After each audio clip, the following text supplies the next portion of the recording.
प्यारे बच्चों नमस्कार। स्वागत है आप सभी लोगों का हमारे YouTube चैनल में। तो देखो बच्चों, आज हम क्या पढ़ेंगे। आज हम पढ़ने वाले हैं क्लास 9 ज्योग्राफी का चैप्टर नंबर 2। तो ये जो हमारा चैप्टर नंबर 2 है ना प्यारे बच्चों, इसमें हम किसके बारे में पढ़ेंगे। तो देखो इसका नाम क्या है, पहले आप इसका नाम देखिए। यहाँ पे लिखा हुआ है आंतरिक हलचलें।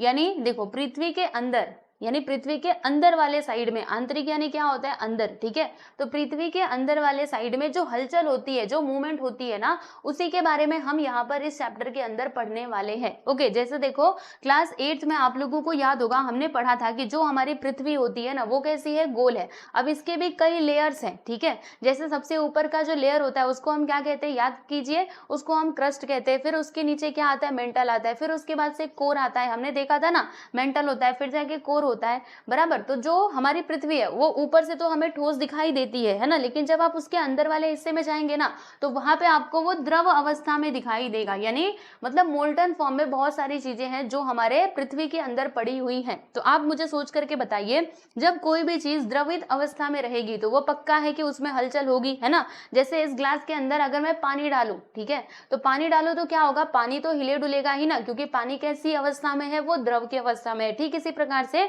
हमारे पृथ्वी के अंदर भी क्या होता है, हलचलें होती रहती हैं। और इन हलचलों का प्रभाव हमें कहां पर देखने के लिए मिलता है, तो जो हमारे अर्थ का सरफेस होता है, यानी कि जो भूपटल होता है ना, उस पे हमें देखने के लिए मिलता है। तो वही सारी चीजें हम यहाँ पर इस चैप्टर में पढ़ने वाले हैं कि जब पृथ्वी के अंदर ये हलचलें होती हैं तो किस प्रकार से हमें मतलब वो अर्थ के ऊपर वो कैसे दिखाई देता है, वो हम यहाँ पे समझने वाले हैं, ठीक है।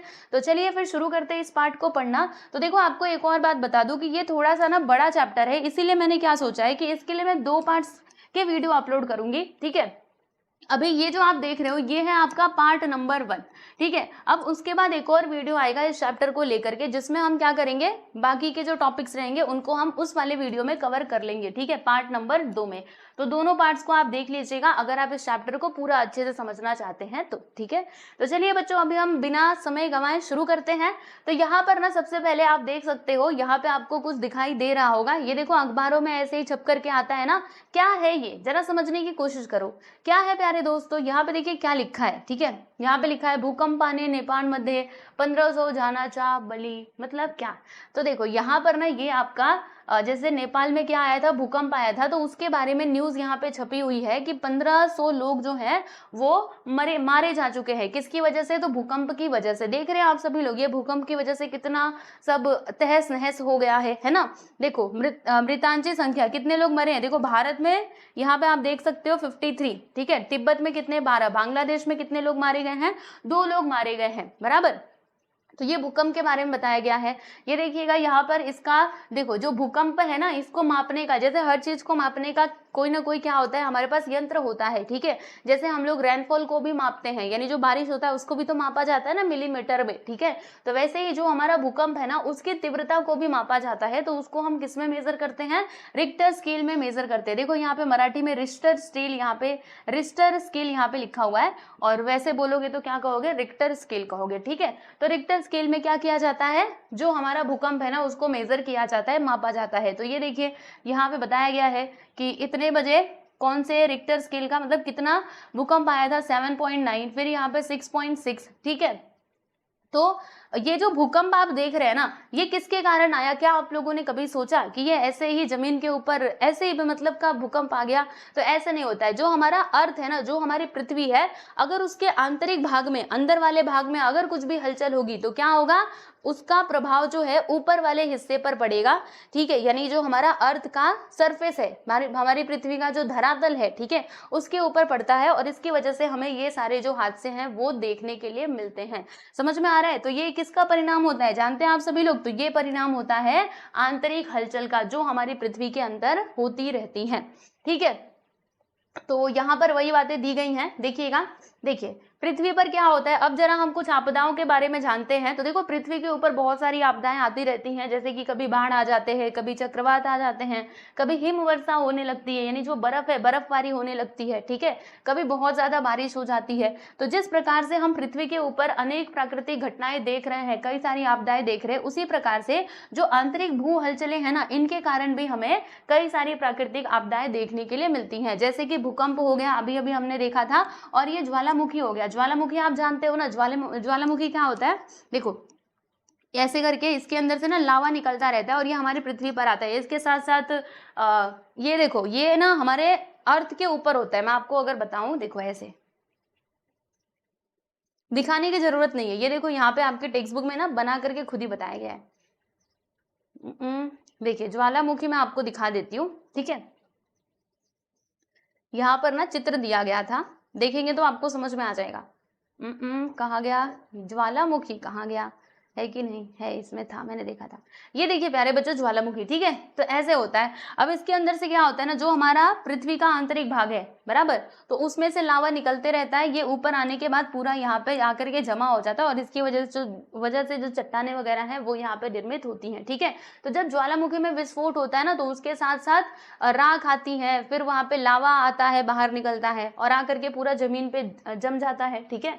तो ये क्या है, ये आंतरिक भू हलचल के कारण ही तो हो रहा है। जब हमारे पृथ्वी के अंतर वाले भाग में यानी अंदर वाले भाग में जब कोई हलचल हो रही है, जिसके कारण हमें ये सारी चीजें यहाँ पे देखने के लिए मिल रही हैं, ठीक है। बात समझ में आई आप सभी लोगों को।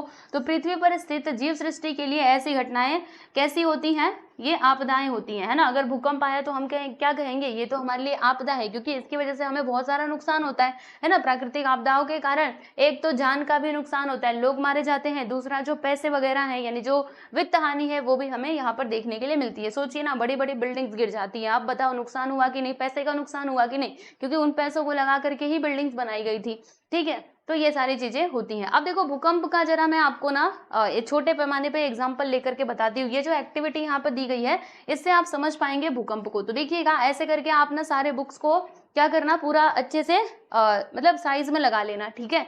और फिर उसके बाद इसके ऊपर ना ये जो आपको दिखाई दे रहा है, मतलब इसके ऊपर आप डस्टर रख लेना, चौक रख लेना, और जो आपका शार्पनर होता है कटर, ठीक है, उसको भी रख लेना।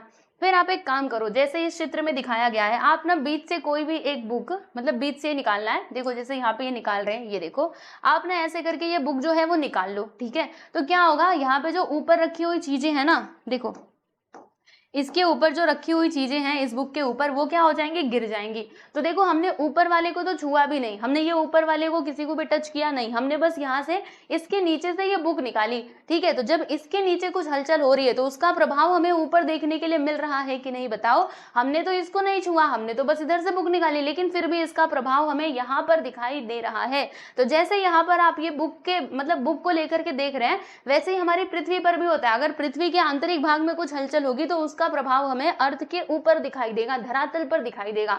बात समझ में आई। तो यस, इस एक्टिविटी के माध्यम से हमने इस चीज को समझ लिया है। फिर यहाँ पे एक और एक्टिविटी दिया गया है, वही बोला गया है कि आप क्या करो, जैसे फिर से सारे बुक्स वगैरह है जो उनको लाइन से लगा लो और फिर यहाँ पे धीरे से इसको क्या करना, टच करना, ठीक है। तो जब आप टच भी करोगे ना, सुनो यहाँ पर तो हमने निकाला था तो ये पूरा गिर गया था, लेकिन आप धीरे से इसको टच भी करोगे, पहले धीरे से करो तो ज्यादा कुछ नहीं होगा, ये थोड़ा सा हिलेंगे, लेकिन आप थोड़ा जोर से उसको ऐसे ठेलोगे ना, जोर से इसको हिलाओगे तो क्या होगा, ये सारे के सारे जो आपके जो भी आपने चीजें ऊपर रखी थी वो गिर जाएंगी, ठीक है। तो इसके माध्यम से आपको भूकंप समझाने की कोशिश की गई है, बराबर। चलिए अभी जो इसका भौगोलिक स्पष्टीकरण है ना प्यारे बच्चों, हम इसको जरा समझने का प्रयास करते हैं। आइए देखिए, भूकंप एवं ज्वालामुखी की घटनाएं पृथ्वी की आंतरिक भू हलचलों के कारण होती हैं, जैसे मैंने आपको पहले ही बता दिया था, है ना। यह अस्थिरता आंतरिक भू हलचलों के कारण निर्माण होती है। अगर आंतरिक भू हलचल नहीं होती तो ना हमें पृथ्वी पर भूकंप दिखाई देता और ना ही हमें ज्वालामुखी दिखाई देता। ये सब हम क्यों देखते हैं, क्योंकि हमारी पृथ्वी के अंदर जो भू हलचल है वो होती रहती है, ठीक है। फिर भूपृष्ठ को प्रभावित करने वाली आंतरिक हलचलें मुख्य रूप से प्रावार की ऊपरी परत में होती हैं। प्रावार क्या होता है, तो आप लोगों को याद होगा क्लास 8th में आप लोगों ने पृथ्वी जो रहता है उसके अलग अलग लेयर्स पढ़े थे, बराबर। देखो जैसे ये ऊपर वाला तो क्रस्ट होता है, ये हमारा क्रस्ट होता है, फिर इसके नीचे यहाँ पे मान लो क्रस्ट है, इसके नीचे जब हम आएंगे तो मेंटल होता है, ठीक है। मेंटल में भी देखिएगा एक तो अपर मेंटल होता है, दूसरा लोअर मेंटल होता है, ठीक उसी प्रकार से यहाँ पर कोर होता है, कोर में भी एक आउटर कोर होता है, दूसरा हमारा इनर कोर होता है ना। तो यहाँ पर क्या बोला है, प्रावार की ऊपरी परत में होती है ये हलचलें। तो प्रावार माने क्या होता है, मेंटल, ठीक है। इसको हिंदी में प्रावार कहते हैं। क्लास 8 में तो हमने उसको मेंटल ही कहा था, लेकिन याद रख लो हिंदी में उसको प्रावार कहते हैं, ठीक है। तो ये जो भूपृष्ठ को यानी हमारे पृथ्वी का जो सरफेस है, धरातल है, उसको प्रभावित करने वाली ये जो आंतरिक हलचलें हैं ना, वो मुख्य रूप से कहाँ पर होती हैं प्यारे बच्चों? तो ये जो प्रवार है यानी कि जो मेंटल है उसकी ऊपरी परत में होती है ना। प्रवार में क्या होता है कि रेडियो एक्टिव पदार्थों के कारण बहुत बड़ी मात्रा में ऊर्जा निर्मित होती है, यानी इसमें रेडियो एक्टिव जो पदार्थ होते हैं उसके कारण क्या होता है, ऊर्जा का निर्माण होता है ना। ऊर्जा आप सभी लोग जानते हो, एनर्जी, ठीक है। और फिर क्या होता है, ये जो ऊर्जा की तरंगे है ना, वो एक स्थान से दूसरे स्थान पर जाती रहती है। अब अगर ऊर्जा निर्माण हुई है, हमेशा ध्यान रखना ये जो ऊर्जा है ना, ये कभी भी नष्ट नहीं होती है, ठीक है। वो क्या होगा, एक फॉर्म से दूसरे फॉर्म में चला जाएगा, इधर से उधर चला जाएगा, लेकिन वो कभी भी खत्म नहीं होता है, ठीक है ना। तो ये जो ऊर्जा की तरंगे हैं वो क्या होता है, एक स्थान से दूसरे स्थान पर जाती रहती है। ऊर्जा की इन तरंगों के कारण क्या होता है कि पृथ्वी के आंतरिक भाग में अस्थिरता निर्मित होकर हलचलें निर्माण होती हैं। देखो हो क्या रहा है, जैसे ये हमारे, मान लीजिए कि ये हमारा अर्थ का सरफेस है। अभी इसके इस वाले भाग में क्या हो रहा है, जो ऊर्जा तरंगे निर्माण हुई है वो इधर से इधर जा रही है, इधर से इधर जा रही है, ठीक है। ऐसे करके इनका मूवमेंट होते जा रहा है। तो क्या होगा प्यारे बच्चों, बताना जरा, यहाँ पे हलचल का निर्माण होगा कि नहीं? बिल्कुल होगा ना। तो ये आंतरिक तरंगों के कारण ही क्या होता है, जो भू हलचल है उसका निर्माण होता है, बराबर। आंतरिक हलचलों का वर्गीकरण गति, दिशा एवं भूरूपों के आधार पर किया जा सकता है। अब ये जो आपके आंतरिक हलचलें हैं ना, इनका हम वर्गीकरण भी कर सकते हैं। देखो यहाँ पे किया गया है, मैं अगर आपको दिखाऊं तो ये ज्वालामुखी है, आप देख सकते हैं, ठीक है।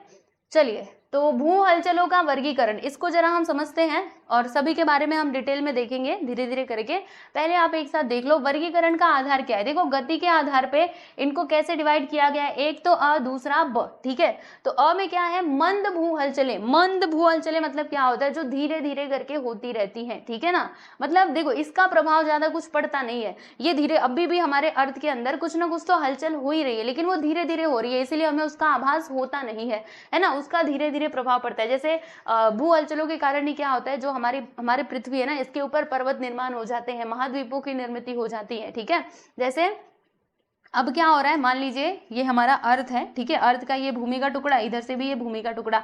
अब इसके अंदर जो क्या है, हलचल है, वो होते जा रही है, होते जा रही है, धीरे धीरे करके हो रही है, मंद वाली हो रही है ना। तो मान लीजिए धीरे धीरे करके पास आते जा रहे हैं, ये भी पास आते जा रहा है। तो धीरे धीरे जब ये पास आएंगे तो यहाँ पर किसी पर्वत का निर्माण हो जाएगा, या फिर जब ये दूर जाएंगे तो यहाँ पे जो भूमि है उसकी निर्मित हो जाएगी, है ना। तो ये जो मंद भू हलचलें हैं, जो निरंतर हमारे अर्थ के अंदर, हमारे पृथ्वी के अंदर होती रहती है, इनके कारण क्या होता है, पर्वत और महाद्वीपों की निर्मित होती है, ठीक है। तो ये गति के आधार पे ये अ हो गया। और ब क्या है, द्रुत भू हलचलें। द्रुत यानी क्या होता है, काफी तेज, ठीक है। और काफी तेज जब भू हलचल होती है ना, तभी जाके भूकंप आता है, या फिर जो ज्वालामुखी है वो हमें विस्फोट होता हुआ दिखाई देता है।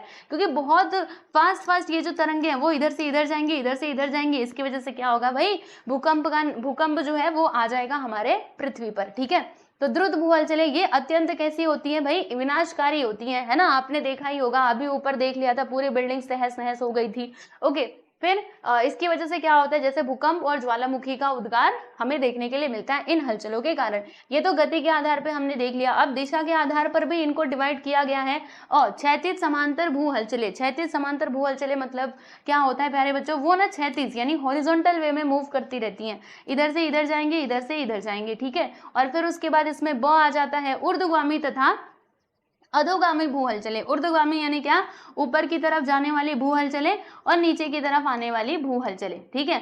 तो दिशा के आधार पे इनको दो भागों में बांटा गया है। फिर यहाँ पे हम भू रूप के हिसाब से देख लेते हैं, तो इसमें भी आपके दो भाग किए गए हैं। पहला महाद्वीपीय हो गया, और दूसरा क्या हो गया प्यारे बच्चों, पर्वत युक्त, ठीक है। तो महाद्वीपीय में देखो क्या होता है, द्वीप पठार उच्च भूमि निर्मित करने वाली, यानी जो ये जो भू रूप के आधार पर महाद्वीपीय हलचलें होती हैं, है ना, इनकी वजह से क्या होता है, कोई द्वीप बन जाता है, पठार बन जाते हैं। पठार आप जानते हो ना, देखो पठार जो है वो पर्वत से नीचे होता है ऐसे, इसका ये वाला जो हिस्सा रहेगा ऊपर वाला वो सपाट होता है, पर्वत में क्या होता है, ऐसे होता है ना, ठीक है। तो पर्वत कहाँ से निर्मित हो रहा था, ये वाली भू हलचल से। लेकिन इससे देखो कोई द्वीप बन जाएगा छोटा सा, बराबर, कोई पठार बन जाएगा, उच्च भूमि निर्मित करने वाली भूमि। और पर्वत युक्त क्या होता है, देखो इसकी वजह से क्या होगा, पर्वत जो है वो निर्मित हो सकता है ना। वलीकरण और भ्रंश की प्रक्रियाएं, अभी हम इनके बारे में पूरा डिटेल में अच्छे से समझने वाले हैं, एक एक करके, चिंता मत करना, ठीक है। अभी तो आपको पूरा एक साथ इन्होंने यहाँ पर दे दिया है, तो मैंने आपको बता दिया, ठीक है। तो चलिए अभी हम स्टार्ट करते हैं और एक एक चीजों को बारीकी से समझने का प्रयास करते हैं। तो बस बच्चों, आपको क्या करना है, मेरी बातें सुनते रहिए, बाकी सब कुछ आपको समझ में आएगा, बिल्कुल भी चिंता करने की जरूरत नहीं है, ठीक है। तो आइए यहाँ पर हम बात करेंगे फर्स्ट ऑफ ऑल किसकी, मंद भू हलचलों के बारे में। जैसे यहाँ पर था ना पहले मंद भू हलचलें, तो इनके बारे में हम जरा समझने की कोशिश करते हैं। तो यहाँ पर पहले एक टेबल बनाया हुआ है, आइए जरा हम टेबल को समझते हैं। तो ये परिणाम, यहाँ पर आएगा दबाव, यहाँ पर आएगा तनाव। तो देखिएगा लहरों की हलचलों की दिशा, अब देखो लहरों की हलचलों की दिशा कैसी है, मान लीजिए एक दूसरे की ओर आने वाली अगर हलचलें हैं, जैसे ये जो हलचल है वो इधर से इधर आ रही है और ये इधर से इधर आ रही है, ठीक है। तो जब ये एक दूसरे की तरफ आएंगी तो यहाँ पर आकर के मिलेंगी। और तनाव कैसे होगा, जब ये एक दूसरे, देखो यहाँ पे तो दबाव पड़ेगा ना, आप ही सोचिए ना, ठीक है। क्या हो रहा है, ये हाथ मेरा इधर से इधर आ रहा है, इधर से इधर आ रहा है, तो जब दोनों एक पास आएंगे तो यहाँ पर आकर के दबाव बनेगा, ठीक है ना। कैसा बनेगा, दबाव बनेगा। और फिर तनाव कब बनेगा, तो तनाव कब बनेगा प्यारे बच्चों, जब ये एक दूसरे से दूर जाएंगे, ठीक है। अब ये एक दूसरे से दूर जाने की, मान लीजिए ये एक दूसरे से दूर जाने की कोशिश कर रहे हैं, ठीक है, ऐसे, ठीक है। तो क्या होगा, यहाँ पर ये तनाव पड़ेगा। तो ये बात हो गई। फिर कठोर चट्टानों पर होने वाला परिणाम, ठीक है, ये जो दबाव यहाँ पे पड़ रहा है इसकी वजह से कठोर चट्टानों पर कैसा परिणाम पड़ता है, मतलब कैसा प्रभाव पड़ता है, यानी जो कठोर चट्टानें होती हैं एकदम से कठोर, उनके ऊपर ये प्रभाव पड़ता है कि वो ना एक दूसरे के ऊपर, जैसे ये वाला जो है, ठीक है, ये वाला एक चट्टान है, ये वाला एक चट्टान है, अब दोनों एक दूसरे की तरफ आ रहे हैं, इधर से ये आ रहा है, इधर से ये आ रहा है, तो क्या होगा, एक उसके नीचे चला जाएगा, एक उसके ऊपर आ जाएगा। देखो ना ऐसे करके आ रहे आ रहे आ रहे, फिर क्या होगा, ये दोनों के दोनों कठोर है, कोई भी मुड़ने को तैयार नहीं है, तो एक नीचे जाएगा एक ऊपर जाएगा, है ना। तो यहाँ पे देखो भ्रंश का निर्माण होता है, दरारें पड़ जाती हैं, ठीक है। जब ये दूर जाएंगे तो क्या होगा प्यारे बच्चों, दूर जाएंगे तो ऐसे करके कुछ यहाँ पे स्ट्रक्चर आपको देखने के लिए मिलेगा। तो ये तो कठोर चट्टानों पर हमने प्रभाव देख लिया। अब जो आपके कोमल चट्टानें होती हैं, कोमल चट्टानें मतलब जो बहुत ज्यादा कठोर नहीं होती हैं, ठीक है। तो कोमल चट्टानों पर क्या प्रभाव पड़ता है, तो देखिएगा यहाँ पे वलीकरण का निर्माण हो जाता है, वलीकरण पर्वत जिसको कहते हैं, अभी मैं आपको दिखाऊंगी, ठीक है। वलित पर्वत कहते हैं। देखो वलीकरण मतलब क्या होता है कि मुड़ जाना, ओके, मुड़ जाना मतलब कैसे होगा, देखो यहाँ पर समझिएगा। अब यहाँ पर आपने ये दो पट्टी ले ली है, ठीक है, दोनों तरफ से ना देखो ऐसा हो रहा है कुछ, यहाँ पे इधर से भी दबाव पड़ रहा है, इधर से भी, ऐसे करके आप ना इन दोनों को खिसकाते जा रहे हो, खिसकाते जा रहे हो। तो जब आप ऐसे करोगे तो क्या होगा, यहाँ पर ये जो बीच वाला पार्ट है ना, ये आपको उठा हुआ दिखाई देगा, ठीक है। तो इसी को हम क्या कहते हैं प्यारे बच्चों, वलीकरण। तो जो हमारे कोमल पर्वत होते हैं ना, उनमें ये प्रभाव देखने के लिए मिलता है। फिर क्या होगा, मान लीजिए जो कोमल पर्वत है, अगर ये वाला तनाव पड़ा, एक दूसरे से दूर जाने वाली अगर लहरें निर्माण हुई, तो क्या होगा, जब ये एक दूसरे से दूर जाएंगे, है ना, तो यहाँ पे क्या होगा प्यारे बच्चों, वो दोनों के दोनों दूर चले जाएंगे, है ना, तो यहाँ पर दरारें पड़ जाएंगी, राइट। तो ये सारी चीजें होती हैं। चलिए यहाँ पे हम देखते हैं पर्वत निर्मित करने वाली हलचलें। तो पर्वत निर्मित करने वाली कौन सी हलचलें हैं, ये तो मैंने आपको एक्टिविटी समझा दिया ना। देखो ये दबाव पड़ रहा है, दबाव पड़ने की वजह से ऐसा यहाँ पे निर्मित हो गया, ठीक है। तो चलिए देखते हैं इसका भौगोलिक स्पष्टीकरण। तो यहाँ पर देखिएगा ये जो हमने कृति की, ठीक है, तो इसमें हमने क्या देखा, जब हम एक दूसरे की तरफ उन दोनों पट्टियों को, मतलब दोनों तरफ से जब हम दबा रहे थे, तो वो बीच में क्या हो रहा था, केंद्र की तरफ वो ऊपर की तरफ उड़ गया था, है ना। पट्टी कैसी बन गई थी, मोड़दार बन गई। उसी प्रकार से पर्वतों में भी होता है, यानी जो आपके कोमल पर्वत है ना प्यारे बच्चों, ठीक है, कोमल कोमल पर्वत है, जब उनके ऊपर दबाव पड़ेगा दोनों तरफ से, तो वो ना ऊपर जरा से उठ जाती हैं, और इस प्रकार से वलित पर्वत का निर्माण होता है। जैसे यहाँ पर आप देख सकते हो वलित पर्वत ये रहा, ठीक है, इधर से भी दबाव पड़ा, इधर से भी दबाव पड़ा। अब ये कोमल पर्वत था, तो ऐसे करके ये क्या हुआ, ऊपर उठ गया, देख रहे हो। तो ऐसे पर्वत को हम लोग क्या कहते हैं, वलित पर्वत कहते हैं, ठीक है। वलित पर्वत के कुछ उदाहरण भी हम देखेंगे, आइए जरा हम समझ लेते हैं। देखो वलित पर्वत, जिसको हम मोड़दार पर्वत भी कहते हैं, तो पृथ्वी के आंतरिक भागों में ऊर्जा का वहन होता है। इन ऊर्जा लहरों के कारण मृदु चट्टानों की परतों पर क्षैतिज समांतर दिशा में दबाव पड़ता है, और फलस्वरूप क्या होता है कि उनमें वलय जो है वो निर्मित हो जाते हैं। दबाव तीव्र हो तो वलय बड़ी मात्रा में निर्मित होते हैं। मान लीजिए अगर बहुत ज्यादा दबाव है तो क्या होगा, वलित जो है वो बड़ी मात्रा में निर्मित होंगे, है ना, वलय, और अगर कम दबाव रहेगा तो कम मात्रा में निर्मित होंगे। परिणामतः क्या होता है, भूमि में उथल पुथल होने लगती है, जिससे पृष्ठभाग क्या होता है, ऐसे करके ऊपर उठ जाता है और वलित पर्वतों की निर्मित होती है। वलित पर्वतों के एग्जाम्पल आप देख लीजिएगा, आपसे परीक्षा में एग्जाम्पल पूछे जा सकते हैं, ठीक है। आपसे पूछा जाएगा कि वलित पर्वतों के नाम बताइए, तो आपको जवाब देना पड़ेगा। तो देख लो कौन कौन से पर्वत हैं। पहला बात तो हमारा हिमालय, ठीक है, हिमालय हो गया, याद रखो। फिर अरावली, जो अरावली माउंटेन है वो भी किसका एग्जाम्पल है, वलित पर्वत का। फिर रॉकी एक माउंटेन है। फिर यहाँ पे एंडीज, आल्प्स आदि विश्व के प्रमुख वलित पर्वत हैं। याद रहेगा कौन कौन है, चलो मेरे साथ बोलो, Himalaya, Aravali, Rocky, Andes, Alps, ये सभी विश्व के प्रमुख वलित पर्वत हैं, बराबर। ये आकृति भी आप लोग यहाँ पर देख सकते हो, ये देखो वलीकरण वाला, और ये देखो यहाँ पर भी पर्वत का वलीकरण हुआ हिस्सा, देख रहे हो कैसे एक साथ आकर के वो मुड़ गया है, बराबर। चलो, तो इसमें आपको क्या चीज ध्यान में रखना है, अभी तक जो भी हमने चीजें पढ़ी उसमें से मेन इंपॉर्टेंट चीज क्या है प्यारे बच्चों, वलित पर्वत, मोड़दार पर्वत आपसे पूछा जा सकता है, इसीलिए इस चीज को ध्यान में रखना, ठीक है। चलो हिमालय इस वलित पर्वत की प्रतिमा, ये देखिए यहाँ पर। अब हम यहाँ पे एक और एक्टिविटी देखेंगे, तनाव को, वो तो हमने दबाव वाला देखा, अब तनाव वाला देखते हैं कि जब तनाव पड़ेगा ना तो क्या होगा। तो आप फिर से एक कागज की पट्टी ले लेना ऐसे करके, ठीक है। अब आप दोनों तरफ से ना सेम फोर्स लगा करके उसको ऐसे दूर खींचने की कोशिश करो। तो क्या होगा, जब आप ऐसे खींचेंगे ना, वो बीच से क्या होता है, उसमें दरारें पड़ेंगी और वो ऐसे करके टूट जाएगा, ठीक है। तो जैसे इसमें हो रहा है ना, वैसे ही कुछ पर्वतों में भी होता है, बराबर। जब हमारे पृथ्वी के अंदर ये भू हलचलें होती हैं और वो जब विपरीत दिशा में जाने की कोशिश करती हैं, एक हलचल उधर जा रही है, एक हलचल इधर जा रही है, तब जाके जो पर्वत है ना, उनमें भी ऐसा ही कुछ हमें देखने के लिए मिलता है कि उनमें ऐसे दरारें पड़ जाती है, ठीक है। तो जो हमने कृति नंबर 2 किया, उसमें हमने क्या देखा कि जब हम दोनों को विपरीत दिशा में खींच रहे थे तो उसमें तनाव निर्माण हुआ, और इसी प्रकार से स्थल मंडल में भी भू हलचलों के विपरीत दिशा में, जब भू हलचलें विपरीत दिशा में होती हैं तब तनाव निर्मित होकर भूपृष्ठ में क्या होता है, दरारें पड़ जाती हैं। जैसे ये टूट गया था ना, ये जो कागज था ये कैसे फट गया था, वैसे ही ये भी यहाँ पर फट जाता है, मतलब उसमें दरारें निर्माण हो जाती हैं, ठीक है।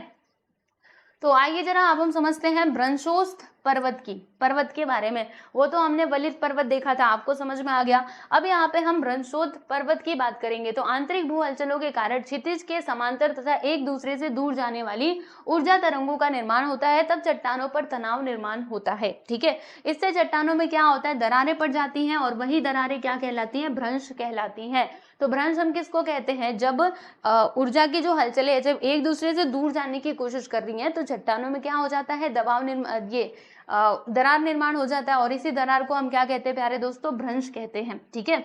उसी प्रकार से क्या होता है, जब जो कठोर चट्टानें होती हैं, समझिएगा, कठोर चट्टानों में ऊर्जा तरंगे एक दूसरे की ओर आने से भी क्या होता है, दबाव पड़ता है। जैसे हमने यहाँ पर देखा भी था, शुरू में ही देख लिया था ना, कि जो कठोर चट्टानें हैं, ये देखो भाई, कठोर चट्टानें जब इनके बीच में ये इधर आने की कोशिश कर रहा है, ये इधर आने की कोशिश कर रहा है, तो क्या होता है, वो एक दूसरे के ऊपर जैसे चढ़ जाती है ना। तो यहाँ पर वही बोला गया है कि उसी प्रकार कठोर चट्टानों में क्या होता है, जब ऊर्जा तरंगे एक दूसरे की ओर आने से भी दबाव पड़ता है, और इस प्रकार से क्या होता है, भ्रंश निर्माण होते हैं, ठीक है। जब वो एक दूसरे के पास आएंगी तो भी तो भ्रंश का निर्माण होगा, दरारें तो पड़ेंगी, है ना। दो समांतर भ्रंशों के बीच वाला भूपटल का भाग जब ऊपर उठ जाता है तब ठीहे के समान दिखाई देता है। यानी कि मान लीजिए हमारे पास क्या है, दो समांतर भ्रंश है, मतलब ये दरारें पड़ी हुई है, ठीक है। तो अब वो एक दूसरे की तरफ आने की कोशिश कर रहे हैं। तो यहाँ पर देखो, जो बीच वाला इसका हिस्सा रहेगा ना, यहाँ से ये इधर आ रहा है, यहाँ से ये इधर आ रहा है, तो जो बीच वाला हिस्सा है जब वो ऊपर उठ जाता है तो ये एक ब्लॉक जैसा दिखाई देता है। ऐसा लगता है जैसे यहाँ पे कोई टुकड़ा हमने ला करके रख दिया है, आप देख सकते हो, है ना। तो ऐसे पर्वत को हम क्या कहते हैं प्यारे बच्चों, भ्रंशोत्थ पर्वत कहते हैं, क्योंकि ये किसकी वजह से निर्माण हुआ है, तो वही जो इसके अंदर भ्रंश पड़े हुए थे, दरारें पड़ी हुई थी, उसकी वजह से इस पर्वत का निर्माण हुआ है। इसीलिए इसको क्या कहा जाता है, भ्रंशोत्थ पर्वत कहा जाता है, ठीक है। बात समझ में आई, क्योंकि भ्रंश के कारण ही तो ये ऊपर उठा है ना, तो इसलिए आप इसको भ्रंशोत्थ पर्वत कहोगे। तो ये बात ध्यान रखना, राइट। फिर ऐसे भूपटल को भ्रंशोत्थ पर्वत कहते हैं। भ्रंशोत्थ पर्वत का ऊपरी भाग समतल होता है, जैसे कि आप इसमें देख सकते हो कि ये जो हमारे पास भ्रंशोत्थ पर्वत है ना, इसका ऊपरी भाग कैसा है भाई, समतल है, ठीक है। कैसा है, समतल है, आप देख सकते हैं, है ना।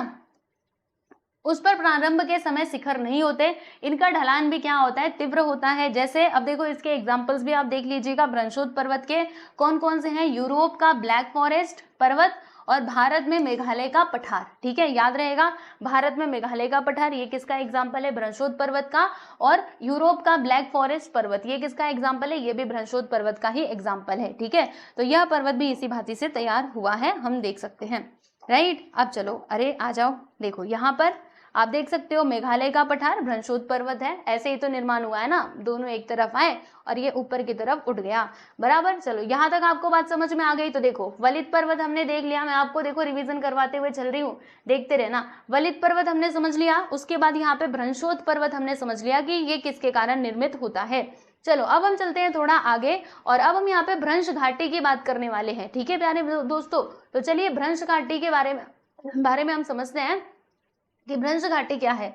तो आइए पहले भौगोलिक स्पष्टीकरण देखेंगे। देखो, भूपृष्ठ पर क्षैतिज समांतर हलचलें जब विपरीत दिशा में होती हैं तब भूपटल के चट्टानों पर तनाव निर्माण होता है, उससे चट्टानों में दरारें पड़ जाती हैं जिससे भ्रंश निर्माण होते हैं। परिणामतः दोनों भागों की चट्टानें दूर हो जाती हैं और चट्टानों की समानता नहीं रहती। यानी कहने का मतलब क्या है, देखो जैसे कि अब जब ये दबाव पड़ा ना प्यारे बच्चों, तो हुआ क्या, मान लीजिए इधर से वो उधर जाने की कोशिश कर रहा है, ठीक है, यहाँ पे दरारें, ये मान लो चट्टान है, ठीक है, पूरी यहाँ पे ये दरार पड़ गई, यहाँ पे ये दरार पड़ गई। अब जो हलचल है ना वो विपरीत दिशा में, ये बोलती है इधर जाऊंगी, ये बोलता है मैं इधर जाऊंगा, ठीक है। तो जब ये दोनों इधर जाते हैं तो ये जो बीच वाला हिस्सा है ना, जब मान लीजिए दोनों दूर जाने की कोशिश करेंगे तो बीच वाला हिस्सा नीचे की तरफ धंस जाएगा, पूरा के पूरा धंस जाएगा ना, ठीक है। देखो ऐसे यहाँ पे देखो ये कैसे नीचे की तरफ धंसा हुआ है, जब ये एक पास आ रही थी तो उठ रहा था, लेकिन जब ये दूर जाएंगे ना तो क्या होगा, ये नीचे की तरफ दब जाएगा। और यहाँ पर दबने की वजह से ये जो घाटी यहाँ पे निर्माण हुई है इसी को हम क्या कहते हैं प्यारे बच्चों, भ्रंश घाटी कहते हैं, जैसे कि आप इसमें देख भी सकते हो। तो देखिएगा यहाँ पर भ्रंश घाटी को हम समझ लेते हैं। कभी कभी भूपटल पर तनाव निर्माण होता है, फलस्वरूप दो समीप वाले भ्रंशों के बीच वाला भूपटल का भाग क्या होता है, धंस जाता है, और ऐसे धंसे हुए भाग को ही क्या कहते हैं, भ्रंश घाटी कहते हैं, जैसे कि आप लोग इस चित्र में देख सकते हो। इसके एग्जाम्पल्स हम देख लेते हैं प्यारे बच्चों। और भ्रंश घाटी की दोनों ढलानें कैसी होती है, तीव्र होती हैं, ठीक है, ढलान काफी ज्यादा होती है। जैसे भारत में नर्मदा नदी की भ्रंश घाटी, ठीक है, इसके एग्जाम्पल्स देख लो, एग्जाम्पल्स पूछे जा सकते हैं। और कौन से एग्जाम्पल्स हैं, अफ्रीका महाद्वीप की ग्रेट रिफ्ट वैली, अफ्रीका महाद्वीप की ग्रेट रिफ्ट वैली किसका एग्जाम्पल है, भ्रंश घाटी की। और यूरोप का राइन नदी की घाटी, राइन नदी की भ्रंश घाटी, ठीक है। यहाँ पर देखिएगा, एक मिनट आ जाओ, देखिए यहाँ पर आप देख सकते हो भ्रंश घाटी नर्मदा नदी, देख रहे हो, जब ये दोनों दूर गए तो यहाँ पे ये घाटी का निर्माण हो गया, ये हो गया हमारा भ्रंश घाटी, ठीक है। तो ये भारत वाला है, बाकी यूरोप और ये जो अफ्रीका का था मैंने आपको बता दिया, अफ्रीका का ग्रेट रिफ्ट वैली ये एग्जाम्पल है भ्रंश घाटी का, और यूरोप का जो राइन नदी की भ्रंश घाटी है वो भी इसी का एग्जाम्पल है, ठीक है। चलो यहाँ तक बात आपको समझ में आ गई है ना, भ्रंश घाटी भी समझ गए। चलो अब हम यहाँ पे कुछ और बातें करते हैं कि ये जो महाद्वीप है ना, क्योंकि महाद्वीप मतलब क्या होता है, जिसके ऊपर आप रह रहे हो। हमारे पूरे वर्ल्ड में हम देखते हैं ना, एशिया महाद्वीप है, फिर उसके बाद यहाँ पे और बहुत सारे महाद्वीप हैं, ठीक है, जैसे एक और यहाँ पे साउथ अमेरिका है, राइट, नॉर्थ अमेरिका है, ठीक है। तो ये सभी जो आपके महाद्वीप हैं, अब इनकी निर्मित कैसे हुई है जरा हम इसके बारे में समझ लेते हैं, आइए देखते हैं। देखिए क्या है यहाँ पर कि हलचलों से निर्मित महाद्वीप, यानी पृथ्वी के अंदर जो हलचल हो रही है उससे किस प्रकार से महाद्वीप निर्मित होते हैं, इसको हम जरा समझते हैं। तो देखिएगा क्या लिखा हुआ है कि पृथ्वी के केंद्र अथवा केंद्र की ओर से भूपटल की ओर मंद गति से हलचलें होती रहती हैं। बिल्कुल सही बात है, जो हलचल है वो धीरे धीरे करके होती रहती है, वो कभी इधर से उधर जाती है, कभी इधर से उधर जाती है ना, पृथ्वी के केंद्र या फिर केंद्र की ओर से भूपटल की ओर, यानी वो ऊर्ध्वगामी भी होती है, अधोगामी भी होती है, ऊपर भी जाती है, नीचे भी जाती है, ऐसे समान मतलब क्षैतिज में भी क्या होती है, वो हलचलें होती रहती है, ठीक है। तो इन हलचलों के कारण क्या होता है कि भूपटल का जो विस्तृत भाग है वो ऊपर उठ जाता है अथवा धंस जाता है, यानी जब यह हलचलें यहाँ पे हो रही है, कभी ऊपर कभी नीचे, ठीक है, तो इसकी वजह से क्या होता है, जो भूपटल का कोई भाग है वो कभी ऊपर आ जाता है या फिर भूपटल का कोई भाग नीचे की तरफ धंस जाता है, ऐसे भी हो सकता है, वो नीचे भी जा सकता है, कोई भाग ऐसे ऊपर भी आ सकता है, ठीक है। तो भूपटल का भाग समुद्री सतह से ऊपर उठ जाने से महाद्वीपों की निर्मित होती है, यानी जब भूपटल का भाग समुद्री सतह से ऊपर उठ जाता है, ठीक है, तब महाद्वीप का निर्माण होता है, राइट। और इन हलचलों अतः इन हलचलों को हम क्या कहते हैं, महाद्वीप का निर्माण करने वाली हलचलें कहते हैं। इन हलचलों से क्या होता है, विस्तीर्ण मैदानों की निर्मित हो सकती है, यानी बहुत बड़े बड़े मैदान भी बन सकते हैं, क्योंकि आप सोचिए ना, ये पूरा यहाँ पे सागर है, ठीक है, सागर है यहाँ पे पूरा के पूरा, ये महासागर है। अब इसके अंदर हलचल हो रही है, ये हलचल ऊपर जा रही है, कभी नीचे आ रही है, तो ऐसा हो सकता है कि ये वाली जो भूमि है, ये जो हलचल है इसके कारण ये ऊपर की तरफ आ जाए। जब ये ऊपर आ जाएगा तो ये पूरा हमारा महाद्वीप बन करके तैयार हो जाएगा, तो इसके कारण मैदानों की भी निर्मित हो सकती है। लेकिन मुख्य भूभाग भूमि धंसने की वजह से समुद्र सतह से नीचे चला जाता है, ठीक है। मान लीजिए अब ये ऊपर आया, कोई भूभाग क्या हुआ प्यारे बच्चों, वो ऊपर की तरफ आया, तो इसके जो मुख्य भूभाग होंगे वो नीचे की तरफ चले जाएंगे, यानी समुद्री सतह में चले जाएंगे, और वहां पर जाने से वो समुद्री सतह के नीचे चला जाता है, मतलब जो सी बेड होता है वहां पे चला जाता है। ऐसे समय में वह भूभाग समुद्री तल के सतह का भाग बन जाता है, यानी जब वो नीचे की तरफ चला जाएगा मुख्य भूभाग, अब देखो एक भूभाग तो ऊपर उठा जिसको हमने महाद्वीप कह दिया, लेकिन जो इसके किनारे वाले थे, मान लीजिए ये अब ये चले गए नीचे, ठीक है, तो ये जाकर के महासागर का क्या बन जाते हैं, सतह बन जाते हैं, तल बन जाते हैं, ठीक है। चलो, तो ये बात भी समझ में आ गई, हलचलों से निर्मित महाद्वीप किस प्रकार से महाद्वीप निर्मित होता है ना? तो ये हमने देख लिया, ठीक है? अच्छा, अब उसके बाद क्या है प्यारे बच्चों, द्रुत भू हलचलें। तो मैंने कहा था ना कि इस चैप्टर को मैं 2 पार्ट्स में कंप्लीट करने वाली हूँ। तो देखो यहाँ तक मैंने आपको पढ़ा दिया है, तो मेन चीज़ें आपको क्या-क्या इसमें से पढ़नी है, मैं आपको एक बार वापस से रिवाइज़ करवा देती हूँ। वलित पर्वत क्या होता है, पढ़ लेना। फिर ये भ्रंशोद पर्वत क्या होता है, इसको समझ लेना। भ्रंश घाटी क्या होती है, ये आपको समझना है, और ये हलचलों से निर्मित महाद्वीप, इसको भी अच्छे से समझ लीजिएगा, ठीक है दोस्तों? तो चलो आज के लिए बस इतना ही रखते हैं, बाकी ये जो आगे के टॉपिक्स हैं ना, इनको हम कवर करेंगे हमारे नेक्स्ट वीडियो में, ठीक है? तो अगला वीडियो बहुत ही इंटरेस्टिंग होने वाला है, क्योंकि और भी कई सारी नई चीजें आपको यहाँ पर सीखने के लिए मिलेंगी। तो अगला वीडियो देखिएगा जरूर, ठीक है दोस्तों? चलो आज के लिए इतना ही, मिलते हैं नेक्स्ट वीडियो में। सभी को नमस्ते।